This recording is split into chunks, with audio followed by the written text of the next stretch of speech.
Elaine O'Riordan, I take it you're a wee bit relieved there, yeah?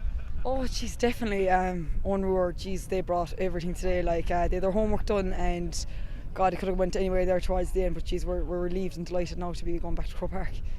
How would you rate it in terms of games, challenges you've been given over the last few years? Do you know what? That's the toughest. Definitely physically, they were strong, fast, good hurlers. It was up there. Like we knew we were coming into a dogfight, like, but do you know that was unbelievable there today now. And look, my heart goes out to them because they deserve it as well. Like, you know. To say toughest, to say this is the toughest championship, the AIB championships, and you've said it yourself. And looking at your hand there, lift up your hand there till we see the blood in your hand. Yeah, Jesus, this time hurling isn't pretty. Like, you know, it's going to be rough and mucky and tough. And look, probably winning in this kind of conditions and stuff like it's nearly sweeter. You know, it's as you say tougher. Like, so yeah, look, we'll enjoy it now. Like, it's great for you to get back to Croke Park for a second year. Yeah, it's unbelievable for a village of Milford, like, to be going back to back All Ireland. I thought, look, we won our first county in Cork last year, and we went on to win the All Ireland. We wanted to retain the county, that was our aim this year.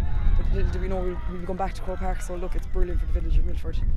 Anna, Geary, you had to come through the pain barrier there yourself, so it was tough. Yeah, I think it's tough for every one of the 30 girls out in that field today. You know, in All Ireland semi-final, there's so much at stake, and I suppose, you know, you've so much to gain, but equally so much to lose. So, you know, it was a battle right to the bitter end, and we didn't expect anything less. And, you know, I'm sure it was a spectacle for anyone watching it, but it was a tough graph for anyone playing it. For you personally, you got a bit of a knock early on. You had to go through that pain barrier. Yeah, I suppose, but you do. I mean, everybody was getting knocks out here today, and you do that because, you know, as I said, I mean, two words stand out in your mind: Croke Park. And, you know, we knew we wanted to be back there, and we knew that nothing short of, you know, 100% effort was going to get us over the line. And right to the very end, we had to work, and they pushed us every step of the way. But, you know, that's what I suppose that's what defines teams, and we're just glad to be in All Ireland final. Did you expect such a battle, such a challenge from Ulster? Absolutely. I mean, I don't think I've ever played an Ulster team that haven't given absolutely everything they have. And I think if you look at Donaghmore-Ashbourne winning the Club All Ireland a few years ago, I mean, you look at the calibre of player they had, like Jane Adams, and, you know, you'd wonder why anyone would ever write an Ulster team off. You know, that's what they pride themselves on. You know, they bring everything they have to the battle, and, you know, they did it again today.